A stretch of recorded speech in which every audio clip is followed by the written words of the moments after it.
Got a little hesitation. What's happening, y'all? YouTube Outlaws. Want to welcome y'all. Uh, Hope y'all are getting ready to go out and do something good tonight. It's the weekend edition. Uh, Let me know when we get the Facebook Outlaws running. You know what I'm saying? So we got the whole crew. Everybody's aboard and ready to go. Hopefully everybody got some libation.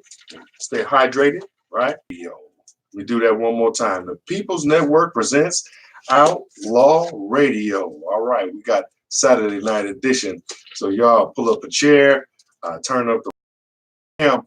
Brother, talk to teach, listen and learn, your truth transfer engineer. We get together on Thursdays and Saturdays to get healthy, wealthy, wise, free, happy, and full of joy. So welcome. What's going on, my brother? Welcome to the show, man. The People's Network presents Outlaw Radio. What revolution on Saturday night?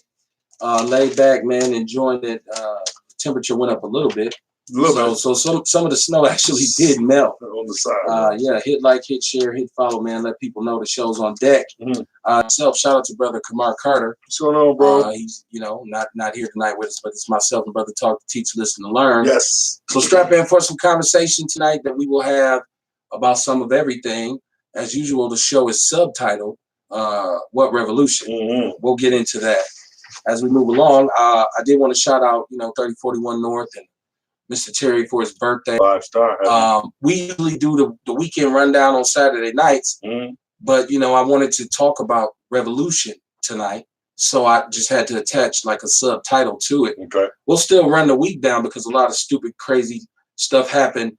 Catch us Wednesday nights with the Word Report. Catch us Thursdays and Saturdays for Outlaw Radio as well when we finish the week out, man. So tell a friend, man. Hit like, hit share, hit follow.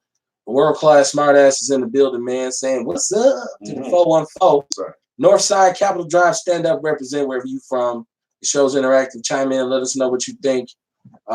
Please contribute to the conversation. Real talk. I'm trying to see, shout out to Ron Riley, shout out to brother Terry. Happy birthday, my brother.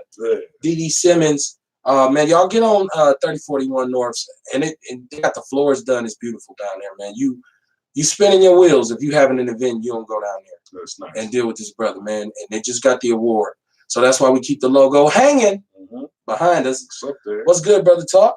Man, Saturday night, we still here, brother. Got another chance, you know what I'm saying? Right. Little beverage and whatnot. So beverage. Hopefully everybody feeling good, you know what I'm saying? Smiling, more smiles than cries. That's it. I hope you're getting ready to go somewhere. I hope you're getting ready to go out and have a good time. If you are, please be safe. Watch your ass, as they say. Real talk. Keep your head on a swivel. It's dangerous going through the intersections, We live in the wild, wild west, the wild, wild Midwest. So Milwaukee's crazy right now. Not known for its driving. Yeah. And that's like stuff we got to talk about tonight because we do have a socio-political aspect to it. But my brother here, he represents the hardline militant perspective of Outlaw Radio more so than I do myself. So this is a good conversation to have with somebody like him. Okay. Because you believe in revolution, right? Yes. I believe in the spirit of it, right? I don't think we see it very often. We see some things going on that we call revolution. Right. But we'll talk about that, I'm sure. But we shoot that word around a lot, like revolution. When the revolution comes, and the revolution, and it's like, okay, well, what is that? Right. What the revolution? What is it? What does it look like? When we finally stand up and we take back what's ours, and then all these kind of blanket terminologies used for the revolution. If we are talking about the same thing, of course, we want to make sure we're on the same page talking about the same thing. But if we are, and we're going by the dictionary definition of the word revolution, it's an overthrow or repudiation and the replacement of an established government or political system by the people governed. Okay. All right. So, in other words, by the people that are governed, it's a takeover. The people of the system by the people, right? The people. So, I haven't seen revolution in my lifetime. Have you? Well, by definition. No, because in America they call that domestic terrorism. There you go. And they'll come for your ass. Yeah. You get the fans on you, get the alphabet boys on. For sure. But right now we have a lot of groups and we have a lot of organizations, and people sell all kinds of methodology, especially during the information age that we live in now. You think about these computers and this internet and this social media, man. Right now, the methodology and ideologies of how you fix black people, what we need to do. You can get in a room with 20 people of color, and you will never stop talking about this until the sun goes up and comes down again. And the terrible and great thing about that is everybody in the room will be right. We probably need to do all of those things, right? Let me tell you, what gets me is when we get to the point where we start deciding, well, what we have to do first. Well, first we have, because we need to do all of it, right? You go take care of that. You go take care of that. Let's get on board and let's do it all under one flag. But the revolution, black power, we're talking about, you know, the spirit of the Panthers, the spirit of CORE, the spirit of SNCC and the SELC, you know, the Nation of Islam, even Marcus Garvey's the Negro Improvement Association. All of these were movements that were supposed to procure black power, black independence, black empowerment. Thus, the revolution. Because in order to get that in this country, the people would have to rise up against, and not necessarily with guns or whatever, but in some shape or form or fashion, they would have to rise up in a united way against the powers that be. But I think, having in retrospect now, did we ever really ask for black power? We never. We has to be included in their power.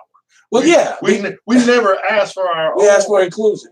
So we never asked for black power. We didn't ask for black wealth. We didn't ask for black land. We didn't ask for black independence. You see what I'm saying? Well, to our defense, we thought inclusion meant that because that's the supposed American dream.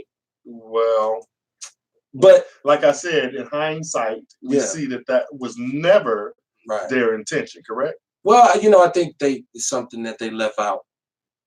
But legislatively, you look at the Civil Rights Act, which is a federal, they crusaded to get a federal act to outlaw segregation, racism, and things of that nature on an institutional level. In their minds, they thought they had done the right thing. I don't think they ever thought that. And I think that we can't, the one thing you can't really accuse pink people of being is dumb. Okay. You see what I'm saying? Pink people meaning white people, right? They're not dumb. I don't think they ever had the intentions. Because what they did was when they gave us the civil rights or whatever, they made when you're in a small cage, right?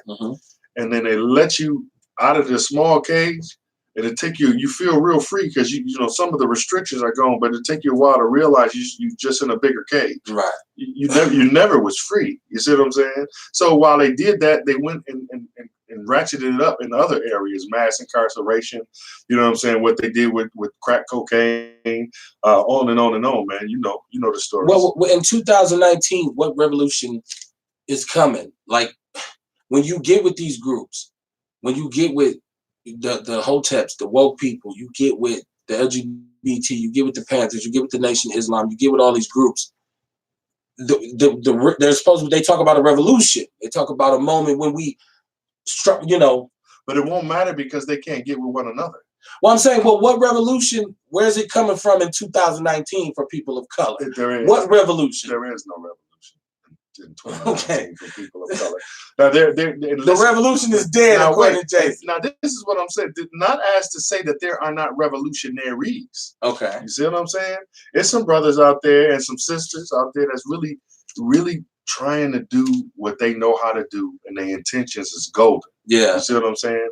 Yeah. But the effectiveness of their organization versus the depth of our plight is minimal. Come on. It's a splash in the pot. Come on. So I'm saying, so not even to be disrespectful, but look what's happening. Ain't nobody group strong enough to stop people from getting killed in Chicago or killed in New York or killed in Gary, Indiana. Whose group is strong enough to stop that? It's not effective. Okay, right. So what revolution? So that's right. I don't think we have a revolution. we have revolutionaries. We had Colin Kaepernick, who tried to be a revolutionary, and I actually think that was that revolution? Kneeling at a football game? Say, I don't think that's revolution. Well, again, I said he was a revolutionary. Like they say, like Che Guevara was a revolutionary. Like Castro was a revolutionary. Okay. As much as America hates him, right? He was a revolutionary. Come on now. Yeah. Him and his group took over the country. They didn't like what Bastille or whatever, whoever the cat was, then it was in America. And his name wasn't Castile. What was it? I can't remember his name. I remember. Well, that's who they were against. Right. And they basically took the country from us. So there's never been a revolution in this country. Except the one that they had, the Revolutionary War, in which they went against England. Right. Once again, the people said, nah, we ready to die for it. Right. Well, I should say we never had active revolution because we've had uprisings, right? People of color have never had it. Okay. Right. So when you ask the question, what revolution? Man, as much as it pains me to say, I have to just repeat the question. What revolution? Y'all tell me if you're listening to the show. Please chime in and let me know. I mean, because, like we did a show called Milwaukee is Active. And on that show, I talked about the spirit in Milwaukee in Black people. The revolutionaries. That would want to, like, they want to see change. Yes. There's a lot of groups here crusading. And so I didn't mean to disrespect none of the revolutionaries because there's some people out there, but I'm just saying. Nah, man, if you're on the front lines doing your thing. I got respect for that. They say if the shoe fits, buy a matching purse. I'm not talking to you, obviously. I'm talking about, and I'm not really addressing anybody on an individual level. I'm saying to those that come to me and say, hey, brother, you got to get together. We're getting in line. We're getting ready for the revolution. My question to him will be, what revolution? Because where is it going? First of all, there's so many people of color right now that are in interracial relationships that there's no revolution on that part.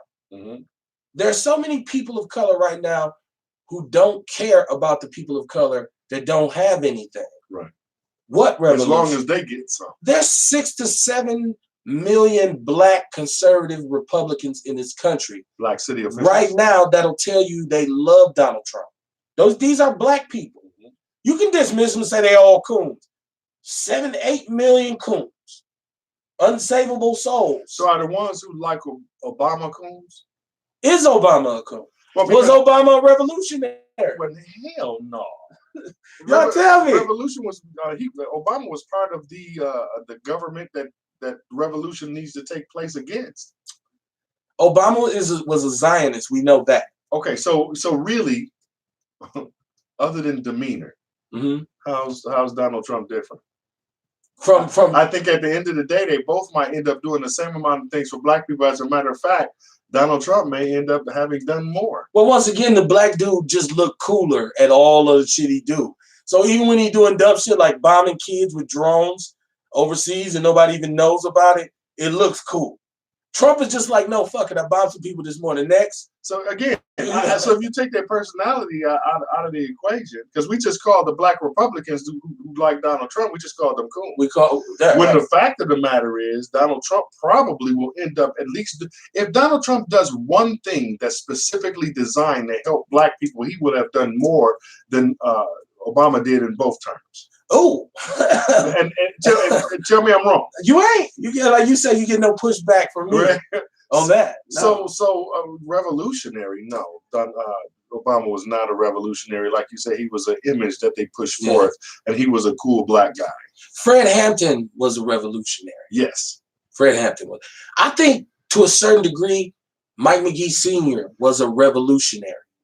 Yeah, I think he was. Anybody that went against the system and stood for justice or a set of morals or ideology and suffered the consequences. I would call it revolution. And there's still individuals who were Panthers and whatnot in the '60s that are political prisoners right now. Revolutionaries. We waiting on Mumia Abu-Jamal to get out. We don't even know their names. Right. The generations didn't pass by. They stopped asking for the release of some of these people. Right. You see what I'm saying? So yeah, shout out to all y'all who kept it real, man, over the years. And if you on that, if that's what you're on, if you figured out that that's what you want your life to be about, hard line militancy, you refuse to compromise or acquiesce, that's fine. Yeah, but look what's in store for you if you do that. Well, I just want to know they all, because really all of our leaders, all of our effective black revolutionaries who had an effective movement. They got rid of. They were killed or right? Or in prison. So if you want to be a black leader, an effective black leader, that's your fate in this country. Right. Such thing as a good death, as they say. Mm-hmm. Hit like, hit share, hit follow, man. We're simulcasting on YouTube as well. It's Outlaw Radio. It's What Revolution? Outlaw Radio. What Revolution? Okay. And I don't want to say this to discourage people who might feel like right now they want to join an organization to make a difference and like on a grassroots level. That's some cool shit. That's some fly shit, actually. And it feels good to do that. It feels real good to do that. And I've done that. But I'm saying when you're in it, then you say, you keep hearing people reference revolution and being a revolutionary and this kind of thing. You say, okay, well, what is that? So then you go and look at historically who were the great revolutionaries. Right. And when you look at their whole life, you say, is that what I really want to do? No. You're for the sake of your kids. I ain't ready for that. Your kids, your grandkids. I'm not ready. Just that really what you want. But let me tell you. I would ask people who are watching. Do that. Are you a revolutionary? Do you consider yourself a revolutionary? In terms of black issues. Might get some crickets. I'm just saying, I want people to tell me whether or not they feel like we talk about the movement. We talk about being woke, and we talk in all these kind of like different concepts. But are you woke? Are you pro-black? Do you know what that means? Are you a Pan-Africanist? Are those the same things? Are those three different things? Being woke, right? Being a Pan-Africanist, right? And being conscious. Are those different things? Does that all mean the same thing? Which is why I said, what revolution? Right. Right. Because when you talk about being ready for revolution, seriously, I'll know when the Black Israelites get together with the FOI. You know what I'm saying? Who was get together. And then don't forget the FBI. Yeah, when they see black people coming together like that, yes, they will intervene. You forgot the most important eye. No, but when I see those groups and the Crips and the Bloods all on the same, then we'd be ready for revolution. But if there's a revolution, if we are going to have a revolution in this country, why wouldn't we change what it actually is and do it in a different way? Or no, not what it is, but how it's been done in the past that's led to so many losses. So instead of us burning and looting and trying to get some guns, and why don't we just put a natural order? Like I talk about that black agenda that you put together, that you get the most brightest and best in our country amongst black people, and they get with the most wealthiest. And they say, let's establish an agenda, a pronounced agenda. Let's go at education. Let's go at poverty. Let's go at, literacy. Let's go at, hunger and stuff like that. Let's address them, right? Let's do that. See, that's the new revolution. That's more of a revolution of the mind. Well, I'm on board with you until you start including wealthy people, right? Because what you have when you start talking about rich black people, then you're getting into the boule, you're getting into the gatekeeper, talented 10. You see what I'm saying? So that a lot of times that's the reason they're famous and wealthy to begin with, is because they play ball with the other team, right? Right. So I'm comfortable with some brilliant broke motherfuckers, right? That's true. We got some geniuses. A people's in prison right now, you know what I mean? So they can run numbers, at the top of their head, or they can feel when their stuff is a gram short, right? Yeah, yeah. I can eyeball perp. Come on, man. Right. So we got some geniuses, man. I'm comfortable with that. The rich folk never meant us no good. I want you to watch The Godfather of Harlem. Okay. And the most interesting part about it ain't the gangster shit. Like everybody loves the gangster shit, I'm from the bricks. I understand it. Black people get to be cheerleaders for foolishness sometimes. Yeah. I'm with the shit. Right. I'm just saying, like, the most important part of this show is one of my favorite political heroes, who I think his movie is long overdue, is Adam Clayton Powell. Because people don't even know Adam Clayton Powell was a congressman fighting for rights for people of color in the 40s when Martin Luther King was like 10 years old. Right. So for him to last until the early 70s, and he's a very profound dude, but the way they wrote his character in shows, because he was a preacher, but Adam Clayton Powell was an alpha male. Okay, yeah. And he had his ways. and he had his things, right? Well, we understand these days that they're just men. Right? Giancarlo Esposito, is that his name? Okay. Giancarlo Esposito. God bless you. You know him if you see him. He done been in everything. Okay. He plays him to the T. All right. I think he should get an Emmy for how he plays. The Godfather of Harlem. The Godfather of Harlem is the story of Bumpy Johnson. Ellsworth, Bumpy Johnson. They got a series coming out. Well, that's what it is. It's Forrest Whitaker is Bumpy Johnson. Oh, that's what you want. Okay, yes. Okay. And they even got this intertwined in the early 60s with Malcolm, Bumpy Johnson, and Adam Clayton Powell in Harlem at the same time. The gangster, the politician, and the religious kind of pro-black militant. Forrest Whitaker can act his ass off. I would check that out. I don't care how bad his eye sag. No, he got it fixed, didn't he? No, he can't fix that. The boy need an eye-octomy. See what I'm saying? When in doubt, make that shit up. But no, it gives us a very interesting perspective of Adam Clayton Powell. Have to check that out. And Adam Clayton Powell was a congressman from, I think, 1948, 1938, 19 something like that. He had 30 years. So from the 40s to the 70s, because he lost his joint in 71. He died in 71. He lost his joint in like 70. It's a long story. So, but his whole thing was empowerment. And it's funny to even talk about in context of history. Martin and the cats he was with didn't want to deal with Adam Clayton Powell because he had become a very smooth, suave Washington. He understood Washington.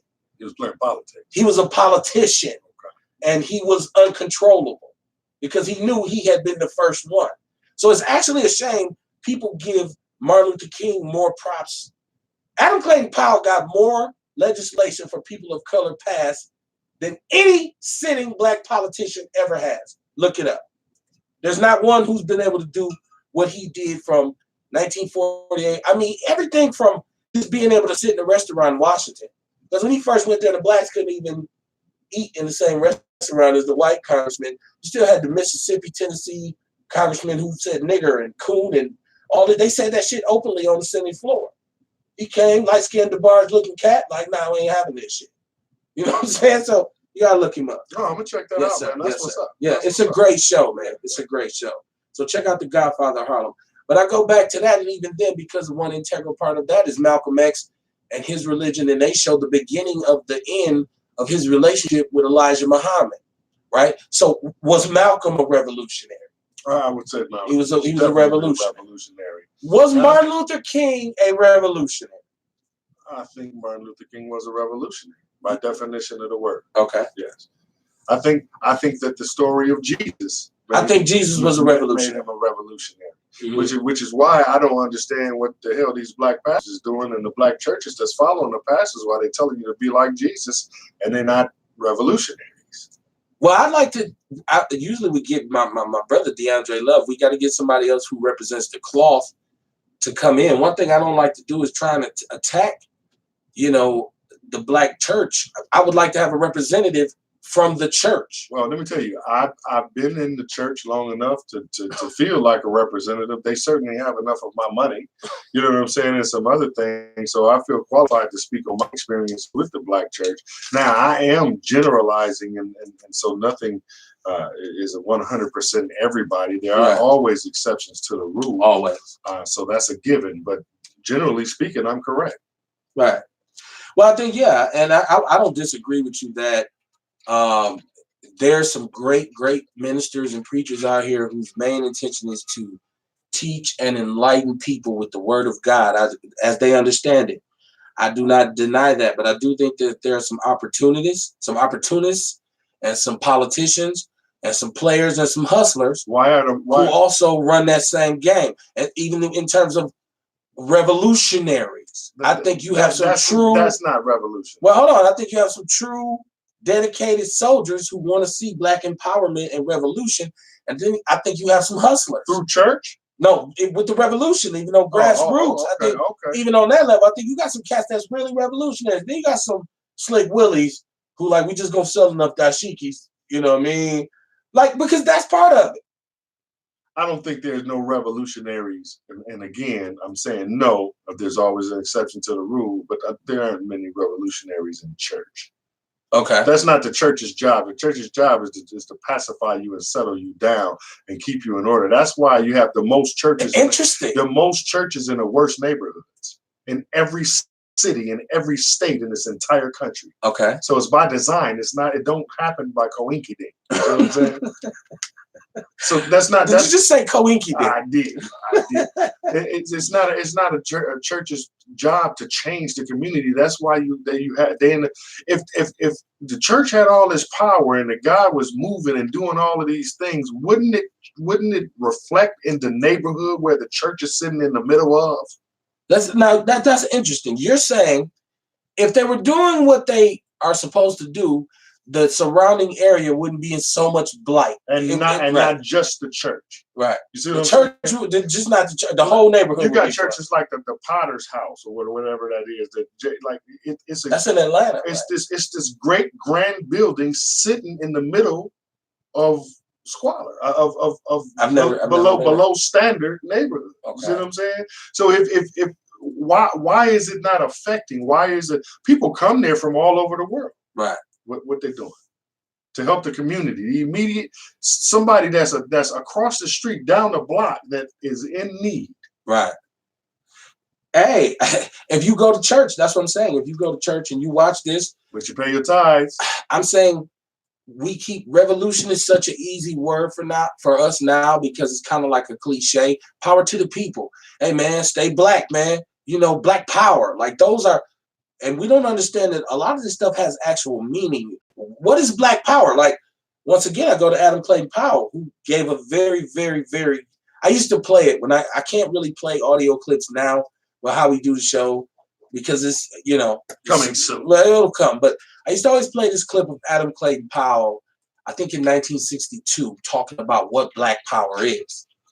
And it's very deep. And it's a concept. You got to include economics. Like all of that, right. It has to include that. If you ain't talking about no money, you ain't talking about shit. Well, only because the system that we are run under is about the money. It's all about money. Now, the crazy thing about that, the worst thing about that, since they stopped having to back up the dollar with gold, money is just a number that they type on a screen at this point. Okay. See what I'm saying? So, like debt is manufactured. It's made up. Right. When you go get credit somewhere and they give you credit, you only have credit because they typed a number. Well, it's equation. Your debt to income ratio. Somebody is paid to do this. These numbers. But it's a number. Right. It's not based on anything real or substantial. Because the truth is, you can get behind in a bill, but still be the type of person that pays your bills. Like if you get laid off, you get behind in your bills. As long as you working, you pay your bill. But then you got bad credit because when you was behind, you ain't paid the shit. So it's really it doesn't give them a snapshot of there isn't enough money in circulation to back up all of the debt. Right. So they have a national debt. So at some point or another, what you just have is just figures that aren't backed up by anything except the fact that we agree to give it some merit. Right. And it's part of what our credit system is based on. Right. And so because of that, right, that's why you need money. When you're talking about black power, you need to have black wealth. Because of that. Now, if we use a different system, which there was a system that was in place before money, believe it or not. Right. It was a barter system. Mm-hmm. And what they do is they actually try to make that system illegal in certain places. They call that bartering. Right. But they'll make it illegal because they say it's untaxable. All right. You see what I'm saying? They call it receiving stolen property. Oh, okay.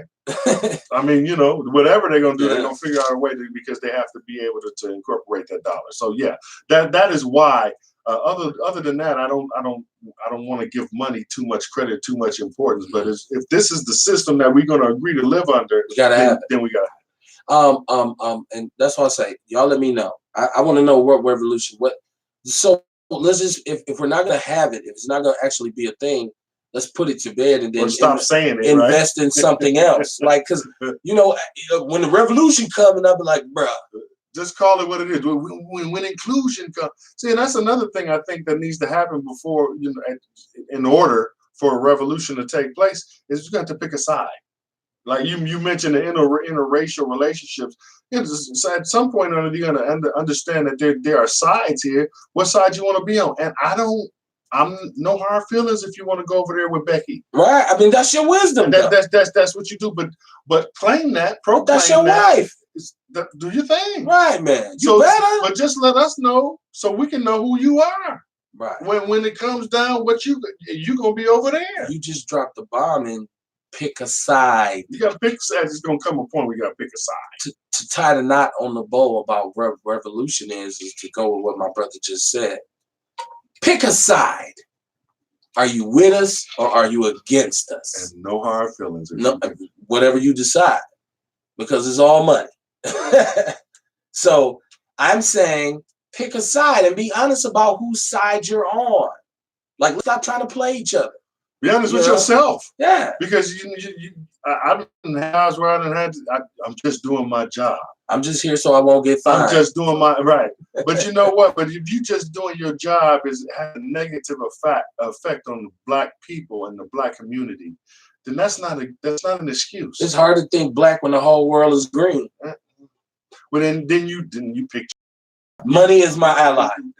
And that's why I say I love black people who love black people. That's what's up. Outlaw Radio, man. What revolution? Y'all let us know. Y'all are if you listening to the show and you're a revolutionary, please hit me up. I would love to hear. Tell me and my peoples what revolution is. Now Kaepernick had this workout today.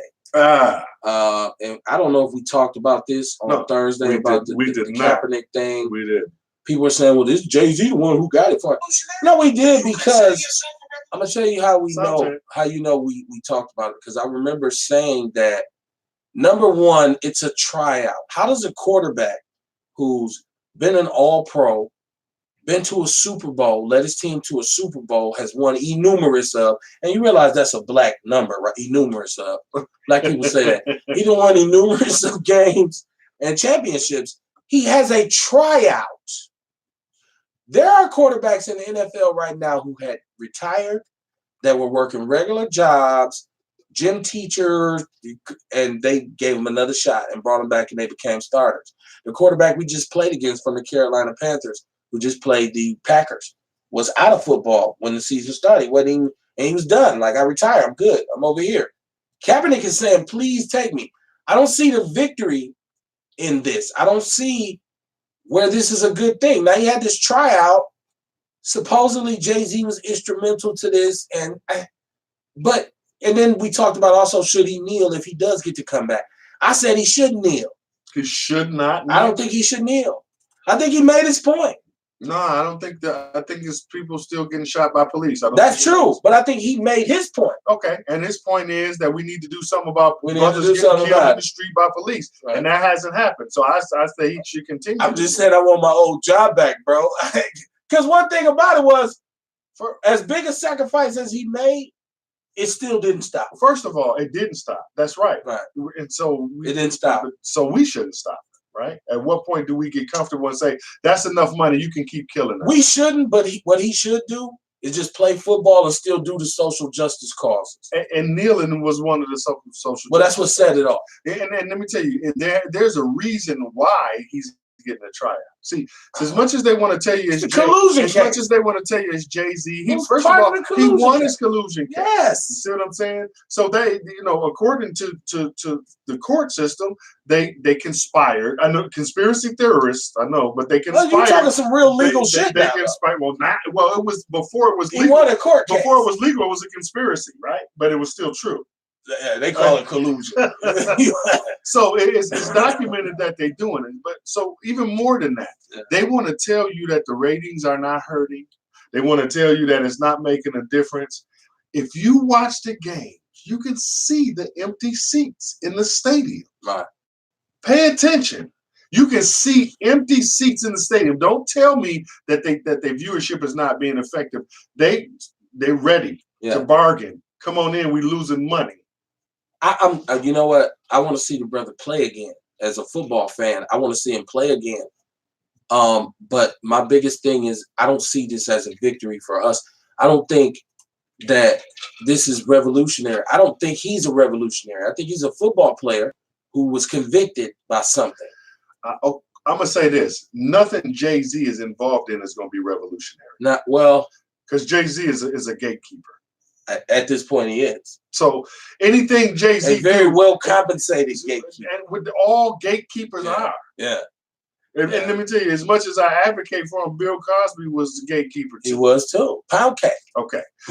So he's a gatekeeper. So whatever he gets involved in, I'm leery of, to be honest with you. And I'm gonna tell you something that hurts me more, because they only let you get so successful. So unless you're playing ball. And my guy, Ice Cube, is getting so big, I'm almost concerned, because now the only bright thing that I saw recently was when they turned him down but they don't want us controlling our image. It doesn't matter how much money you had. The network. Yeah, they denied him from getting the networks. But Ice Cube is getting so successful to the point where I'm starting to think he got to be playing ball. You don't reach those levels. Well, first of all, we talk about Ice Cube. We talk about an individual who at one point was the fuck the police, the representation of black angst, black male angst. A nigga with an attitude. Cube represented our anger in the 90s. First of all, Cube has songs like Cave Bitch, Little Korea, Be True to the Game, like Giving Up the Nappy Dugout. Like, these are so PG, X-rated, the most filthiest of 90s gangster rap. He was able to flip himself into right now with what he's doing. I love it. He's a mogul. I am not hating. I'm an Ice Cube fan from the hip hop to what he's doing now. But I'm just saying, I understand how it works. He's had to make some concessions. And when you only gonna get to a certain level of wealth, you know what I'm saying? Well, hip hop don't accept 40-year-old rappers. So once you get out your 20s, you got to start having some other alternative income, revenue stream. But you can be 80 years old and tour singing, singing, No Respect or whatever the hell. Fucking the Rolling Stones. That old 700 years old, still selling out arenas. Like he's gonna keel over at any moment. And shit, right? Which I never even understood the Rolling Stones popularity, but that's another show. Wait, but you did a good scrawl. Right, that's what so all I ever knew Mick Jagger to do is like make this face. Like, why is he famous? You sound like a preacher though. Hey.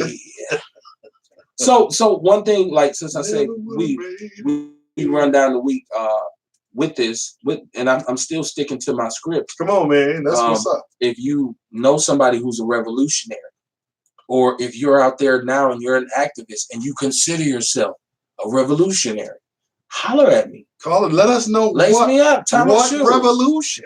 Right. Well, where's the revolution? Tell us where the revolution is so we can go sign up. See, we got a sign-in sheet. We want to know where the revolution is. Ain't no sign-in sheet for the revolution. There's gonna be so many bootleg copies of that shit. They'll be selling that shit on T-shirts. There is no. So the answer to the question is right now. Unfortunately, it pains me. There is no revolution. It ain't coming. We have revolutionaries, right, but there is no revolution. Right. Yeah, I think it's far and few in between. Not one that's effective. I think you have to take your revolution in small doses now. So I'm gonna stop eating meat. There's your revolution. I'm gonna start voting the right way. There's your revolution. There's no way to vote the right way. Well, see, so once again, we have a quandary, right? It's always a conflict. Yeah, just pretty little moral victories is what hit like, hit share, hit follow, man. I guess at the end of the day, if you have more laughs than cries and shit, you did all right. Right. Well, you're okay. Right. If you woke up this morning, like old people used to say, woke up this morning with my mind laid on Jesus. I just tripped on how they were singing that, knowing they was on their way to the field. Because I've been waking up. I woke up this morning so tired of picking this shit for these white people. Right. I'm okay now. I mean Jesus. Who needs Starbucks, right? When you get somebody to hit you on your ass with a whip. That's better than your latte. I just said wake your ass up quick. You're not drowsy. I'm so tired.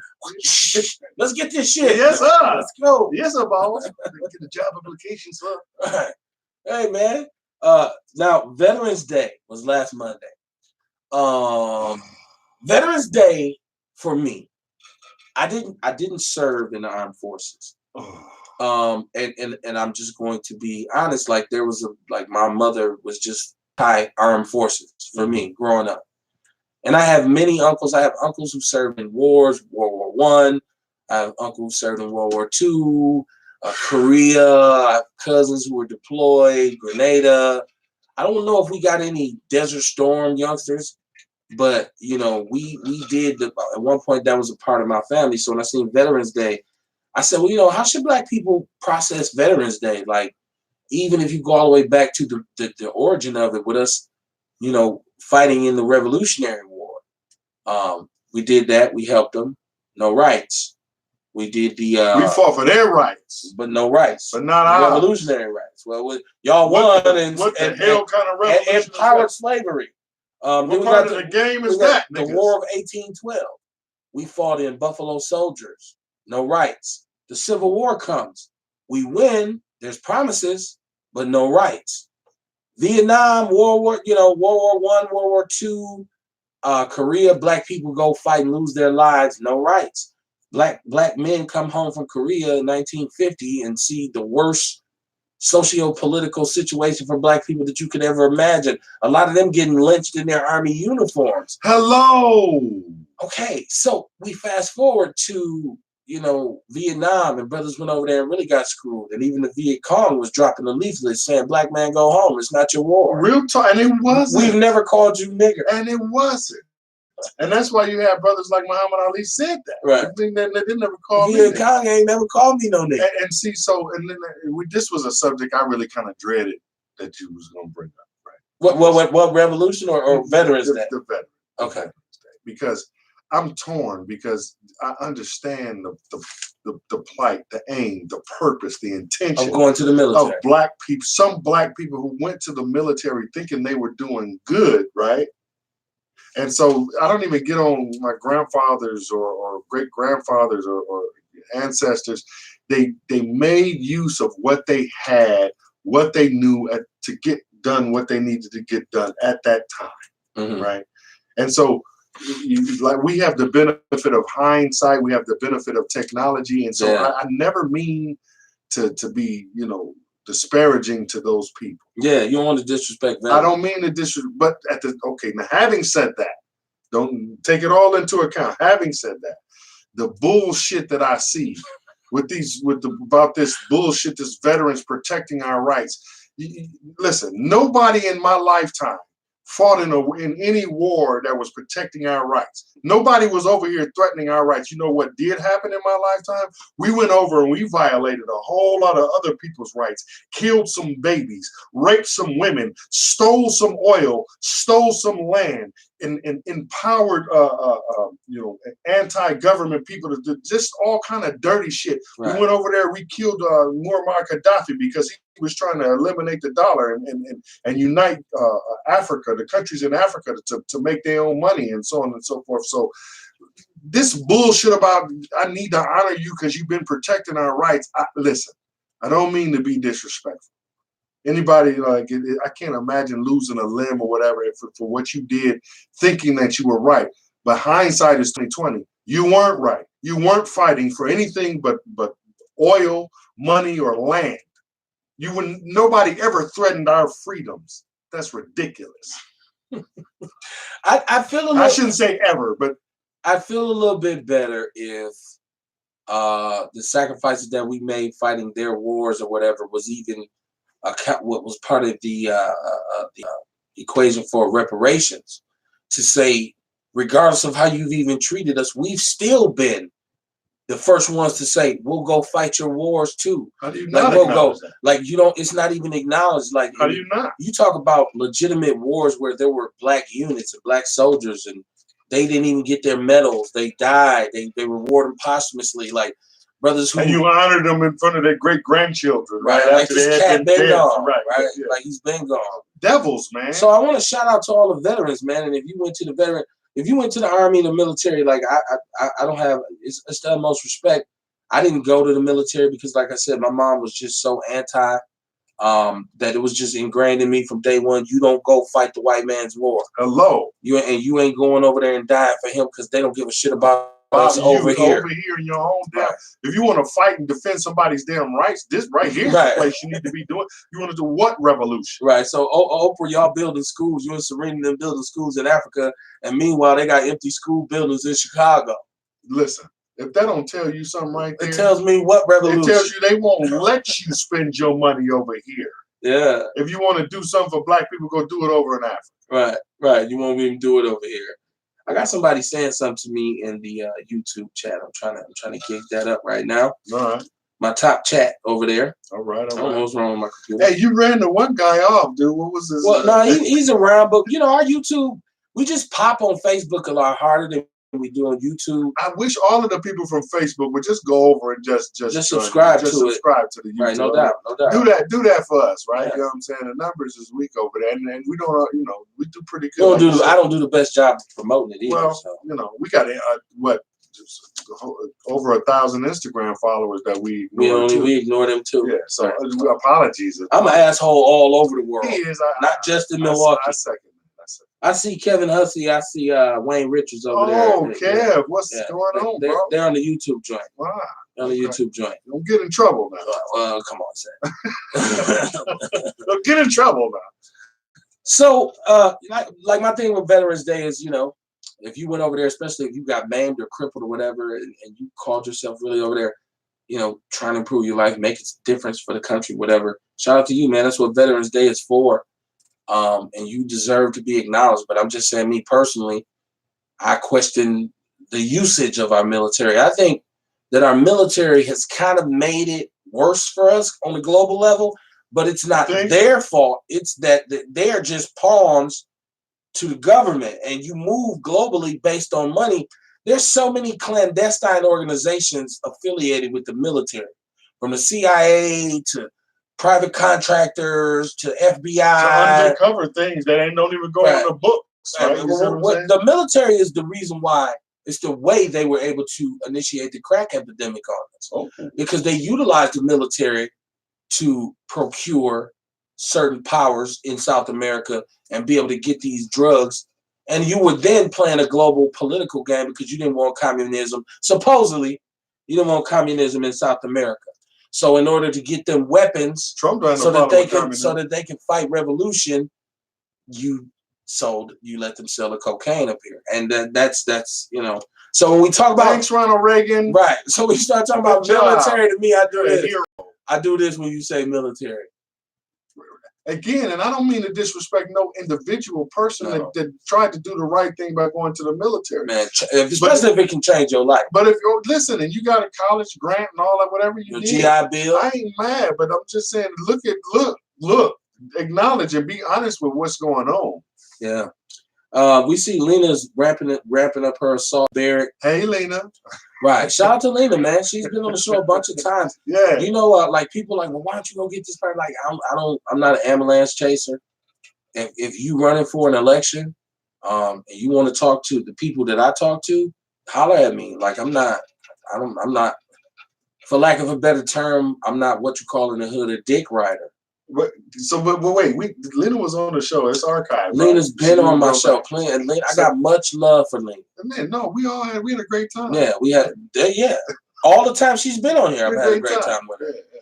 But I want to let her do her thing. You know what I'm saying? I don't, my show is not going to help you win or make you lose the election.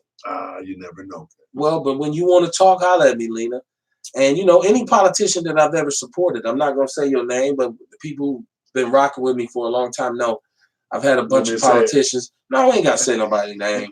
And it's more than one. You want me to say it? I'll say something. No, it's more than one. I know.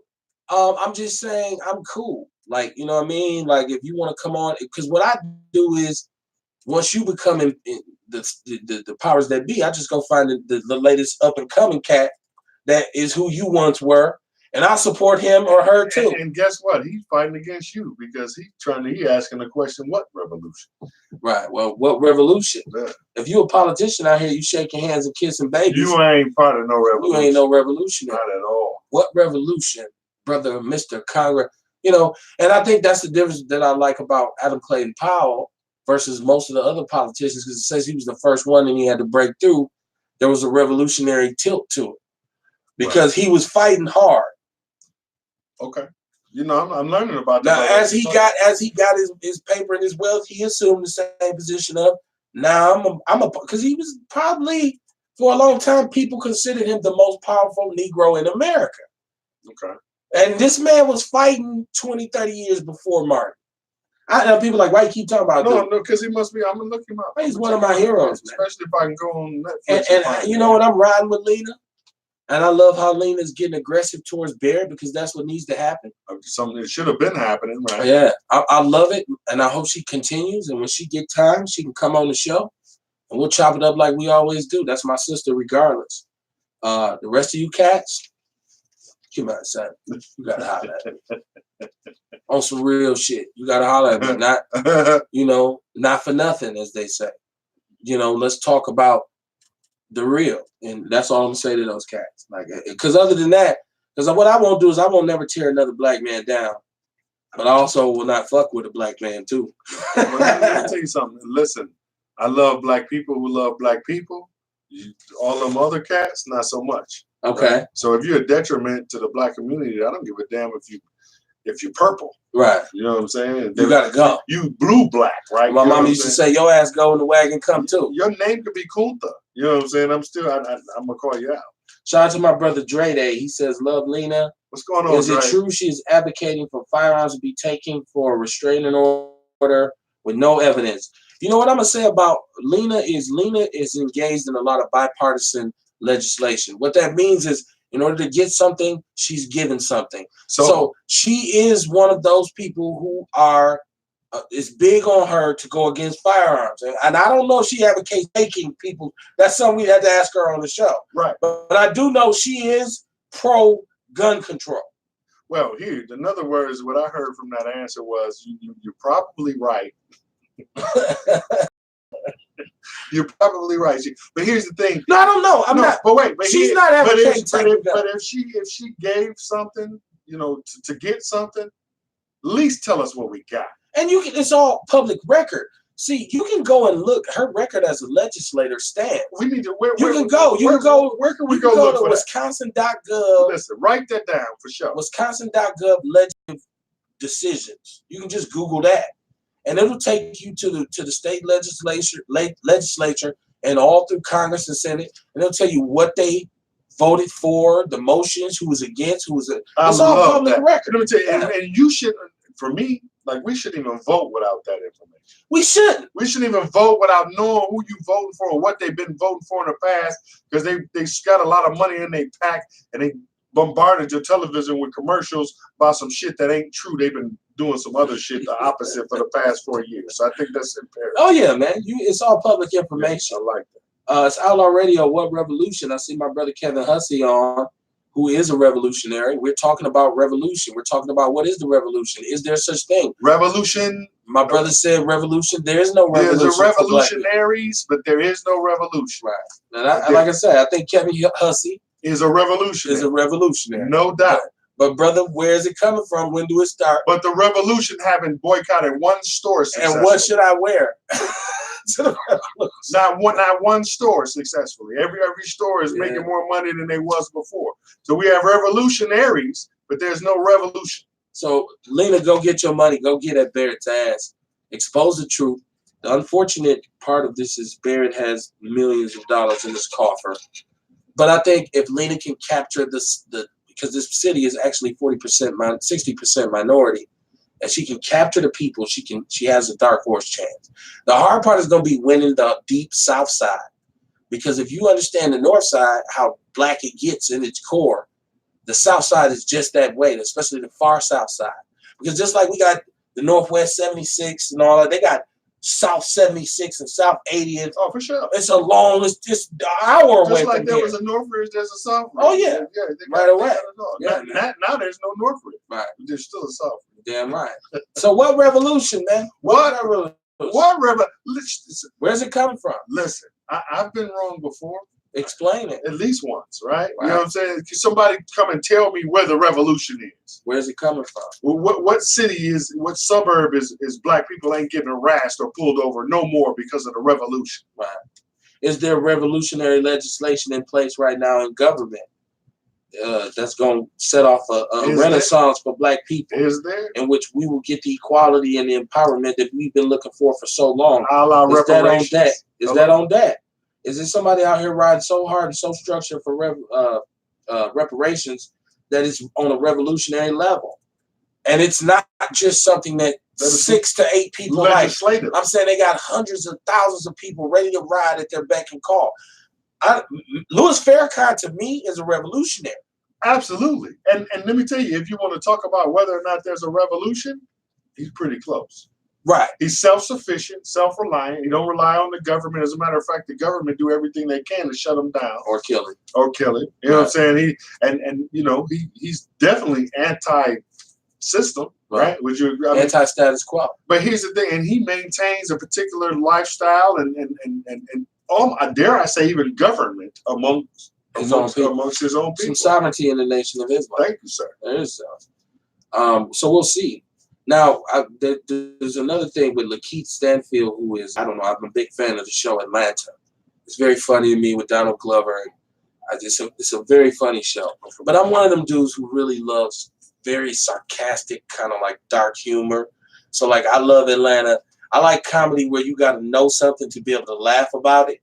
Like, oh, they making fun of this. Like, I like that. So, Lakeith Stanfield, who's an actor on there, he said, most of our platforms that be pro-black are actually anti-black. Think about it. And he named off a bunch of people. We had a hit list, and he named the Breakfast Club. So now Charlamagne went at him and just called him the donkey of the day, which is getting less relevant. But didn't that prove his point? Didn't that prove by him giving him donkey of the day? Did that not just prove what he just said? Instead of Charlamagne picking up the phone and calling him saying, "Hold on, bruh. Before you say this about the Breakfast Club, understand this. This is what we do now." What Charlamagne said was, we done had Farrakhan, we've had everybody. You can't call this show anti-black. You can't say that.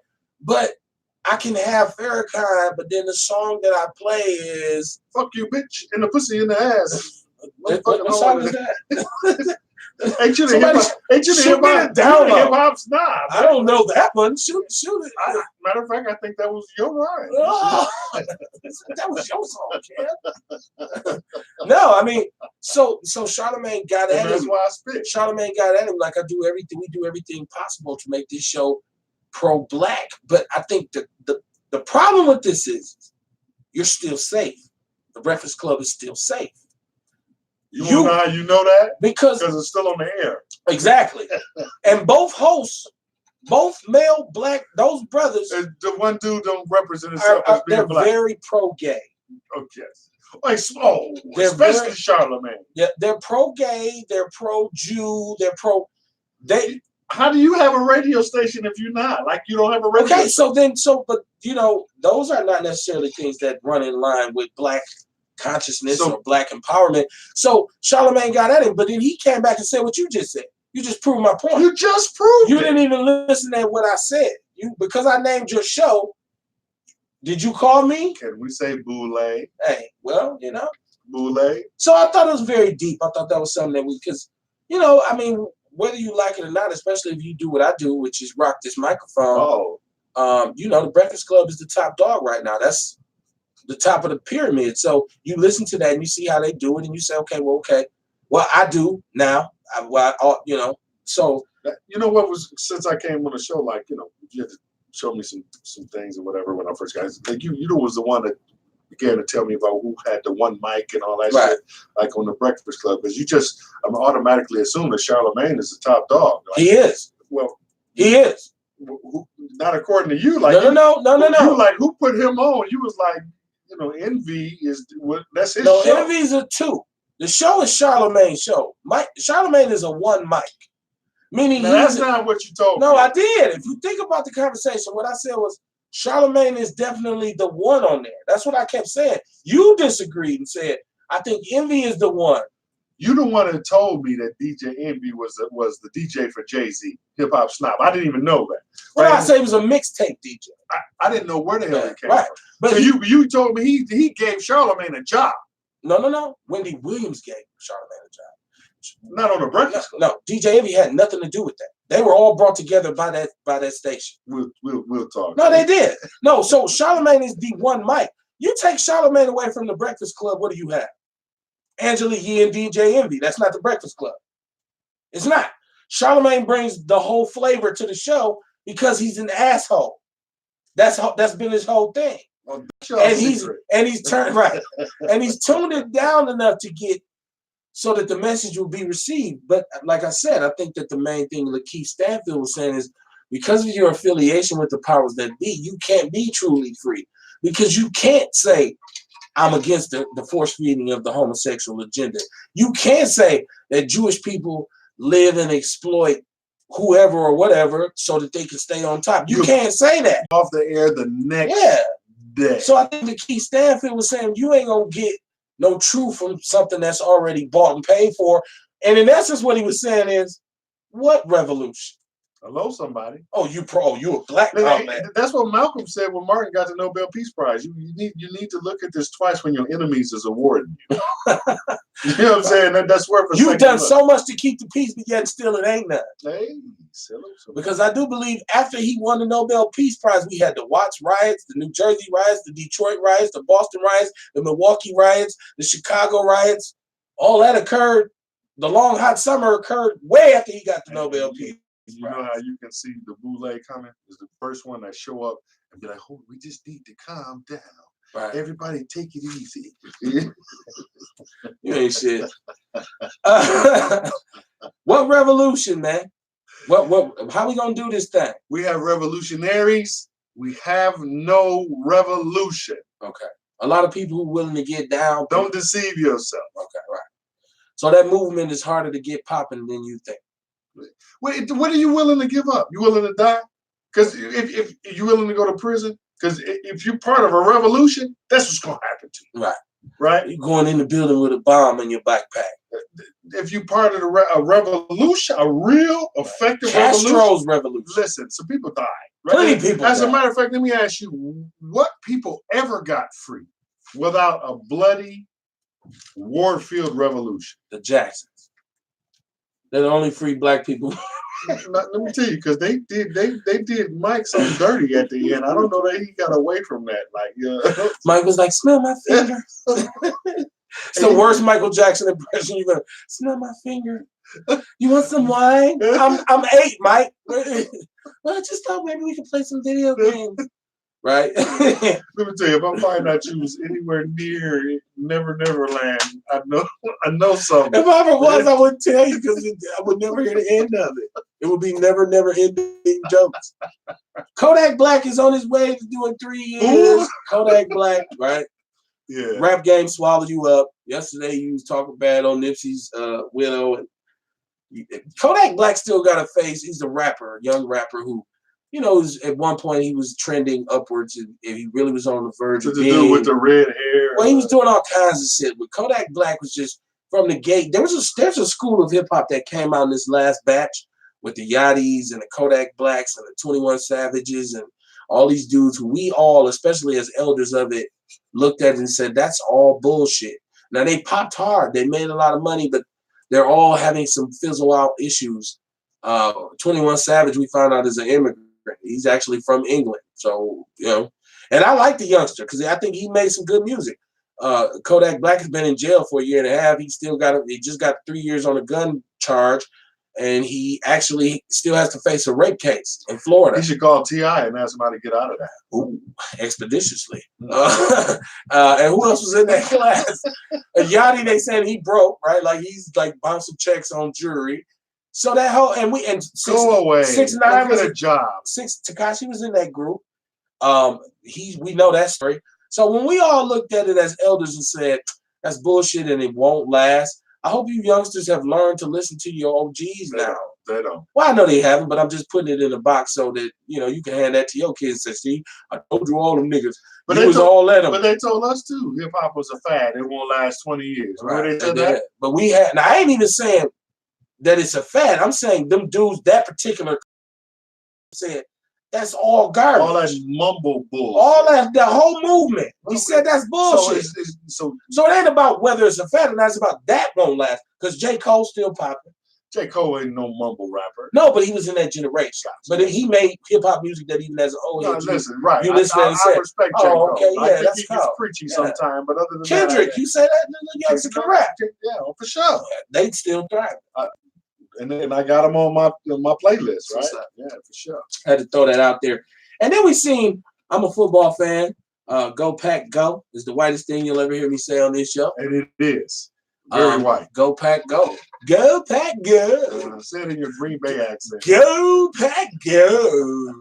Fuck the niggers. Go get your cheese head. Right, you know what I'm saying? And somebody in the background got to say, fuck the niggers. No matter what. It was a black dude at the Green Bay game. He had on Colin Kaepernick's jersey, and during the national anthem, he put a fist up. He took the Green Bay shit off. Right. And the white chick behind him was like, fuck you, nigger. She gave him the finger and shit. She tried to do it discreetly so she wouldn't get her motherfucker. She realized she was on camera. She was like, oh shit, I'm going to lose my job. Yeah. That's how they feel. That's how they feel. But the Myles Garrett fight, I don't know if y'all were able to see this. Rudolph, the quarterback, who initially, all I'm going to say about this fight is come on, man. Rudolph was attempting to take Myles Garrett's helmet off. Yes. He didn't get it off. Right. Garrett got his off. Did you better than you yet. And he was getting rushed by 2 O-linemen and him. So he on swung the the helmet. Wait. On the quarterback's team, like there was 2 Pittsburgh Steelers that was First of all, Pouncey only got 3 games. He was kicking. He threw so many punches and kicks. I thought he was done too. They gave him 3 games because he said I was just protecting my teammate. But I'm looking at Myles Garrett. What do you do if 3 white dudes rush you and you got a helmet in your hand? I think. You swing it at them motherfuckers. I think 70 to 80% of us would have did the same thing. Goddamn but right. You know what I was disappointed in? Like his teammates. And wait, no, more than that. The black folks, the Booger McFarlands. You know what I'm saying? That got his black ass up there and talk about, you know what I'm saying? That they ought to press charges. He ought to go to jail. What kind of brother is you? The person, after I watched the sports shows, the person I found myself agreeing with, I was disappointed, was Max Kellerman, who was the only one that said, like, forgive me, what's his name, the quarterback? Like, he initiated all Rudolph. this shit. Rudolph. He first tried to rip his helmet off. Mm-hmm. During that whole scuffle, he kicked the dude in the nuts. Then he got up off the ground and rushed him. And before he got hit with the helmet, he was reaching, trying to put his fucking hand, like, he was at it. But nobody said a word. Along with 200-300-pound dudes. Wait, and then the thing that bothered me the most was the coverage that shit gets. You know how many times I've seen that replay? We got missing children and women and shit, all kind of crazy shit going on tonight, and that shit gets more play. Mm-hmm. That shit got more attention than the last 100 black people that got killed. Right. Well, I mean, it's football, so yeah. I just think once again the black man. That's not a good rationale. You didn't explain it to me. It's football. So. Guess what? It be fights in football games. Like first of all, listen, this fights at Mayfair. Time out. Here's the hypocrisy of the moment. Every week and every game, you see white people who aren't even playing for the team fighting in the stands. Beating the shit out of each other. One another. Women, children, everybody can get it. This shit goes on. Woohoo! I have Eagles fans and Giant fans. They're all drunk, just hitting the shit out of each other. Everybody gonna be sore tomorrow. Right. Missing work. So, but the dudes who are actually playing the game get into a fight. Oh, call the police. Hypocrisy. There needs to be charges filed. That's assault. Right. Assault. That's what I'm saying. Wait, but the same motherfucker seen the clip of a black dude getting shot, handcuffed on his stomach, but that he don't get that upset. But the white dude got hit in the head with it's assault. We need to do something now. Call the police. We know who snitched. Booger. Yeah. Right. Stop it. Yeah, man. Stop it. What revolution? What revolution? What revolution? You can inbox me. You can holler at me. You can go on any of my social media networks and say to me, Kev, here's the revolution. I was offended by what you said. Here's where it's at. I'm a student. I said, oh, okay. Dates and time. Oh, okay. We will show up and support your cause. Right. I might not show up because if you're a true revolutionary, we might end up in a shootout. Just call me. Shit, I ain't meeting up in no parking lot nowhere. Representative. Right. You know, I had to shoot his ass too. Call me. Inbox me. That's what this shit's made for. Right? Hey. Yeah. So what revolution? Ask yourself that. But more importantly, like my brother said, pick a side. What side are you on? You with us or you against us? You know, people say I'm pro-black. Well, what does that mean? Do you buy black? Do you live? No. Do you think black? No. Well, how much do you compromise? I did a show one time called The Coon in Me. in which I basically examine all the cool shit I do. Which code switching is not one. You're still doing that shit. But I've bypassed some black business for some white business before. Add a little bit more onto that show every hey, according to who you are and where you sitting at. And I might just do that kind of cool shit to you because I don't like you. So, or just because it's a habit. Either way, you won't know. You won't. Either way, I'm consistent with it. So what the fuck? It doesn't matter. All right. I may have done the things they said I did, but I am not who they say I am. Right. What you got on your notepad, Papa? Man, we scratched up all the topics, man. It looked like great minds think alike. You know what I'm saying? Sir. We'll be back Wednesday night, man. Hit like, hit share. I love the fact that people watch the show retroactively. The numbers go through the roof. Like, we might not have the live up front, which I want to rectify, but people give us a lot of love on the back end. Like, I'll look at the show and be like, oh, wasn't nobody watching. 3-4 days later, it's like, damn, a whole bunch of people watched it. Man. So if that's how you got to see it that way and receive it. At your convenience. Yeah, man. Yeah. And you know, like Truth I said, don't change. We'll be back Wednesday night, man. Much love to everybody who supported the show. Y'all got to start chiming in. Let me know what y'all think. But I see now what's happening. I'm going to have to proactively bring the phone system in so people will call in because they don't want to type. Listen, and we'll call you. Damn it, right. Yeah, I'm gonna go ahead and take care of the business, man. I see I gotta if I want something done, I got to do it myself. Hey, you know. Yeah. So man, much love to y'all. Like I said, for supporting me. Hit like, hit share, tell a friend to tell a friend. And me. Right, and go and this dude too. Go and subscribe to the YouTube page. Do me a big favor. Do us a big favor. Yeah, subscribe to the YouTube page. Show us love over there. These shows are over there too. They look a little bit different. They sound a little bit different. Yeah. It just depends on which one you like the most. Real talk. So, you know, I just tell people this all the time, man. You got to understand that you live your life in the now and not yesterday or tomorrow. You actually have to live for today. People say, I don't think about it. I just plan for the future. That's impossible because if you have no understanding of today, you have no concept of tomorrow. Right. But we need to get proactive about the things that we need right now. We need solutions right now. Yes, sir. We need, if we're talking about revolution, we need to know what, that's why we said, where's the revolution, coming from right now? Let me know so I can ride with it, you know? Because if you get caught up in if this and if that, I close the show and this to you. If my auntie had balls, she would have been my uncle. I will see y'all Wednesday night. Peace. That's what's up. That's what's up.